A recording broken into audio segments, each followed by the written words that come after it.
बिस्मिल्लाहिर्रहमानिर्रहीम। अस्सलाम वालेकुम। 21 जून एतवार का दिन साल 2026 और मैं आपका मेज़बान गुलाम मुस्तफ़ा। आप लोग जानते हैं कि आज का दिन बड़ा अहमियत का हामिल है। जो एक बड़ी जंग छिड़ी हुई थी, आज पाकिस्तान का वफद वहाँ पर पहुँच चुका है, स्विट्ज़रलैंड के अंदर, कतर से, अमेरिका से, ईरान से।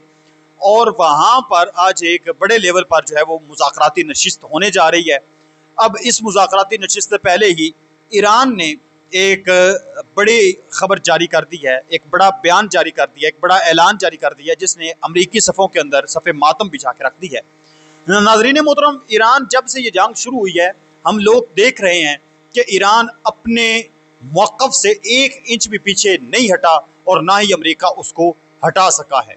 आज तक ईरान का मौक़िफ़ वही है। मैं सबसे पहले ईरान की जानब से जो आम तरीन बयानात हैं वो आप लोगों के साथ शेयर करूँगा, और इसके साथ साथ किम जोंग उन और ट्रंप, इनकी आपस में तबाहकुन किस्म की जंग जो है वो होने जा रही है, लड़ाई शुरू होने जा रही है। ट्रंप ने इस हवाले से चेतावनी दी है। किम जोंग उन खामोश क्यों हैं? उनकी खामोशी के अंदर बहुत बड़ा राज है, जो मैं आज की इस वीडियो में आप लोगों के साथ शेयर करूंगा। और किम जोंग उन ने सऊदी अरब के मोहम्मद बिन सलमान और दूसरे जितने भी अरब ममालिक हैं, सब के नाम एक अहम तरीन पैगाम जारी किया है। बड़ी अहमियत का हामिल है, ये भी आप लोगों के साथ शेयर करना है। रूस और जो यूरोप है, इनके दरमियान भी जंगी सायरन बज चुके हैं। यानी पहले तो यूक्रेन और रूस तक जंग महदूद थी, लेकिन अब जो यूरोपीय यूनियन के ममालिक हैं वो भी इस जंग की लपेट में आने जा रहे हैं। अगर आप इस चैनल पर नए हैं तो इसको लाजमी सब्सक्राइब कर लें और कमेंट सेक्शन में अपनी जो कीमती राय है उसका इजहार भी ज़रूर फरमा लें और पाकिस्तान जिंदाबाद ज़रूर लिखें। नाज़रीन मोहतरम, इस वक्त जो अगर हम मुज़ाकरात की ताज़ा तरीन सूरत पर बात करें तो इस वक्त पाकिस्तान की जानब से फील्ड मार्शल वज़ीर आज़म पाकिस्तान वो पहुँच चुके हैं स्विट्ज़रलैंड के अंदर, और उनका साथ वफद शामिल है। दूसरी तरफ जो JD वांस हैं, अमेरिका के प्रेसिडेंट हैं, वो भी वहाँ पर पहुँच चुके हैं। और स्टीव विटकॉफ और जैरेड कुशनर जो हैं, ट्रंप के दामाद, वो पहले ही वहाँ पर मौजूद थे। कतर से जो कतर के सदर हैं शेख मोहम्मद बिन अब्दुर्रहमान अल साली, वो वहाँ पर पहुँच चुके हैं और उनका वफद है। फिर ईरान से, ईरान के जो स्पीकर हैं पार्लियामेंट के, मोहम्मद बाकर कालिबाफ और सैयद अब्बास इराक़ची, वो भी इस वक्त वहाँ पर पहुँच चुके हैं। और जो अब ये साहब यहाँ पर पहुँचे हैं और ये सारे लोग जो हैं वो अपने अपने वफद की जो है वो क़यादत भी कर रहे हैं। अब इसके अंदर एक बड़ी आम तरीन चीज़ है नाज़रीन मोहतरम, मामला ये पेश आया है कि मुज़ाकरात शुरू होने से पहले ही ईरान ने एक बड़ी चेतावनी दे दी है, ट्रंप को भी और उसके हवारियों को भी। मामला क्या है नाज़रीन मोहतरम? एक तरफ जो IRGC है उसकी जानब से जो उनका मरकज़ी ख़ातमुल अंबिया हेडक्वार्टर है, उनकी जानब से कुरान पाक की एक आयत की जो सूरह तौबा है, आयत नंबर उसकी 12 है, उसका तर्जुमा जो है वो उन्होंने जारी किया है। वो क्या कहते हैं कि अगर अब ये तर्जुमा आयत का ये समात फरमाएं कुरान पाक के अंदर कि अगर वो अपने अहद के बाद अपनी कस्में तोड़ दें और तुम्हारे दीन पर हमला करें तो कुफर के सरदारों से जंग करो, क्योंकि उनकी कस्मों में कोई एतबार नहीं, शायद वो बाज आ जाएं। अब ये एक बहुत बड़ा ऐलान आप कह लें कि इनडायरेक्ट जो है वो ईरान ने कर दिया है कि जो कुफार हैं उनके अगर वो ऐद तोड़ देते हैं, यानी जिस तरह से वो ऐद तोड़ रहे हैं, यानी लबनान के ऊपर हमले जारी सारी हैं, तो फिर आपने क्या करना है? आपने कुफर के सरदारों के साथ जंग करनी है।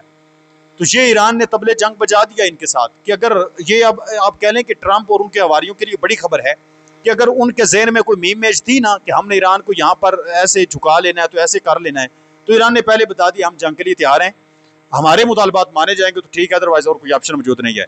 दूसरी तरफ मैं अगर आप लोगों को बताऊं तो जो ईरान के वजारत खारजा के तर्जुमान हैं इस्माइल बक्काई, उन्होंने भी एक आम तरीन बयान जारी किया है।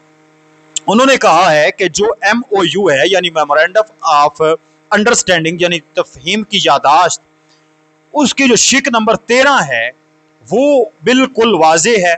यानी हतमी मुआहदे के लिए मुज़ाकरात का आगाज़ 5 मखसूस शराइत से मशरूत है, जिनमें यादाश्त की शिक नंबर 1 भी शामिल है, जिसका ताल्लुक लबनान समेत तमाम मुहाज़ों पर जंग बंदी के खात्मे से है। हम जानते हैं कि इस शिक पर अमल दरामद नहीं हुआ है और अमेरिका इसके नफाज को यकीनी बनाने में या तो नाअहल रहा है या फिर वो ऐसा करना नहीं चाहता। इजरायली हुकूमत मुसलसल अपने वादों की खिलाफ वर्जी कर रही है। ये मामला आज की गुफ्तगू का अहम तरीन मौजू रहेगा। ये उन्होंने आम तरीन एक मौजू जो है वो भी पहले ही ईरान ने बता दिया है कि लबनान के ऊपर हमले जो हैं वो सबसे पहली बात है कि वो बंद होने चाहिए। अफजुदा यूरेनियम है और जो जोहरी मामलात है उसको बाद में देखा जाएगा, उसके ऊपर जो है वो बाद में बात की जाएगी। तो ये एक मरतबा फिर ट्रंप के कान जो हैं वो ईरान ने पहले ही खोल दिए हैं। इसके साथ साथ आप लोग जानते हैं कि ट्रंप की सूरत ऐसी है कि पहले वेनेजुएला के ऊपर अटैक किया, फिर ईरान के ऊपर किया, फिर जो है वो क्यूबा के ऊपर हमले की बात की, ग्रीनलैंड के ऊपर कब्जे की बात की, अब शुमाली कोरिया की तरफ ध्यान कर दिया है।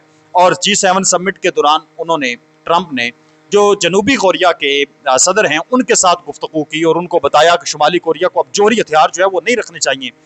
तो इस हवाले से काफ़ी लोग ये देख रहे हैं चीज़, मैं भी देख रहा था कि किम जोंग उन जो अपनी सालमियत और बुलवतनी पर एक लफ्ज़ बर्दाश्त नहीं करते, वो खामोश क्यों हैं? तो उनकी खामोशी के अंदर एक बहुत बड़ा राज है। दरअसल किम जोंग उन का मिजाज ऐसा है कि जब भी कोई इस तरह का बयान सामने आता है या धमकी दी जाती है, अमेरिका ही सबको सबसे बड़ा वो दुश्मन डिक्लेयर करता है, तो वो अमली तौर पर जवाब देता है। यानी मुंह जुबानी जवाब नहीं देगा ट्रंप को कि हम नहीं करेंगे, ये होगा वो होगा, जंग कर नहीं। अब वो क्या करेगा? वो करेगा बैलिस्टिक नए जो हाइपरसोनिक या बैलिस्टिक किसी बड़े मिसाइल का तजर्बा करेगा कामयाबी के साथ, लॉन्ग रेंज वाले का। फिर मीडिया के ऊपर आकर जो है वो बयान जारी कर देगा कि हमारे दुश्मन देख लें, हम मिसाइल तुम तो कहते हो ना कम करने या ख़त्म करने, हम मजीद अच्छे तैयार कर रहे हैं और ये तुम्हारी बर्बादी की जो है वो एक दास्तान जो है वो रकम कर देंगे। और इससे पहले जो उनके आम तरीन बयान हैं वो मैं अगर आप लोगों को बताऊं तो वो वाज़े तौर पर कह चुके हैं, शुमाली कोरिया का जो अमूमी मौक़िफ़ रहा है कि इसका जोहरी प्रोग्राम मुस्तकिल और गैर काबिल वापसी है। वो अमेरिका से बातचीत के लिए तैयार है, लेकिन सिर्फ इस सूरत में जब अमेरिका जो है वो जोहरी हथियार ख़त्म करने का मुतालबा छोड़ दे और शुमाली कोरिया को जोहरी ताकत के तौर पर तस्लीम करे। किम जोंग उन की बहन जो है किम यो जोंग, वो दीगर सरकारी बयानात में भी यही बात दोहराई गई है कि जोहरी हथियार गैर काबिल गुफ्तो शनीद हैं। यानी तुम तो कहते हो ना कि हमने जोहरी हथियार शुमाली कोरिया को चाहिए कि वापस कर दे, शुमाली कोरिया तुम्हारे साथ जोहरी हथियार के मामले पर बात भी नहीं करना चाहता। इसके साथ साथ जो शुमाली कोरिया के रहनुमा किम जोंग उन हैं, उन्होंने जो है वो अरब ममालिक के नाम आमतरीन पैगाम जारी किया है। अब ये गैर तस्दीक शुदा बयान सामने आ रहा है कि अगर अरब आज बेदार ना हुए और ईरान के साथ मिलकर ना लड़े तो वो कल अजीम तर इसराइल के भयानक ख्वाब के साथ जागेंगे। आपकी खामोशी आपको आपकी ज़मीनों से महरूम कर देगी। आज वक्त है, आज टाइम है कि आप अपना तहफ़्फ़ुज़ कर लें, वगरना कल को जिनकी आज सपोर्ट आप कर रहे हैं, कल को यही आपको तबाह कर देंगे। ये बुनियादी तौर पर आप कह लें कि बिन सलमान, बिन जायद, जितने भी अरब ममालिक के बादशाह हैं, सब के नाम पैगाम है। इसके साथ साथ नाज़रीन मोहतरम, रूस और जो यूरोप है, इसमें भी जंग छिड़ सकती है। मामला ये पेश आया है कि रूस के ऊपर आज फिर बम्बों की बारिश की गई है यूक्रेन की जानब से। रूस का जो एयर डिफेंस सिस्टम है S-400 और उसके आगे दूसरी जो चीज़ें हैं उनको तबाह करने का ऐलान किया गया है। क्रीमिया जजीरे में मशहूर पुल को उड़ा दिया गया है। अब हुआ क्या है कि नेटो के जो ममालिक हैं वो यूक्रेन के दिफा के लिए उसको जदीद एंटी ड्रोन या ड्रोन शिकन और इसके साथ एंटी एयरक्राफ्ट यानी त्यारा शिकन और एंटी मिसाइल सलाहियतों के बड़े पैमाने पर पैदावार शुरू कर दिया उन्होंने, या उसको बना कर देंगे या उसको बनाने में हेल्प करेंगे। Germany, France, Italy, Sweden, Poland, Netherland, ये ममालिक जो हैं वो यूक्रेन का साथ देंगे। तो फिर पहले भी आप जानते हैं कि लाटविया के अंदर, रोमानिया के अंदर कुछ ड्रोन गिरे हैं जिस पर यूरोप चीख उठा। तो उस वक्त भी रूस ने कहा कि अगर आप जिस तरह से उसकी हेल्प कर रहे हैं, आप पर ड्रोन ना गिरें या अपने जहन से आप निकाल दें। तो जंग यूरोपीय यूनियन तक पहुँच रही है, मामला ख़राब होते हुए नजर आ रहे हैं। अपने मेज़बान को इजाज़त दें। वस्सलाम।